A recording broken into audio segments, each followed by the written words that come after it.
কিভাবে মানুষের তৈরি বিধান দিয়ে নিজের জীবনে করেছেন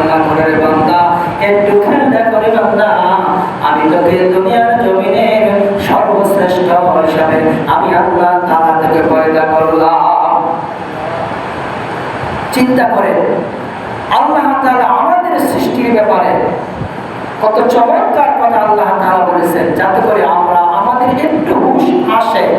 কারণ আমরা তো একদম দিশেহারা বান্দা, অসংখ্য নিয়ামত খাচ্ছি।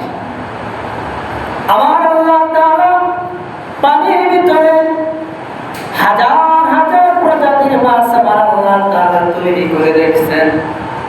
অবন্ধ সে মাছগুলা যেরকম আল্লাহ তাআলা পানির ভিতরে পানি দিয়া ওই মাছগুলোকে আল্লাহ তাআলা ডুবিয়ে রেখেছেন। এই দুনিয়ার জমিনে আমার আল্লাহ তাআলা আর শ্রেষ্ঠ বান্দাকে হাজার হাজার নিয়ামতের ভিতরে আল্লাহ তাআলা বান্দাকে ডুবিয়ে রেখেছেন, অথচ আমরা জানি না।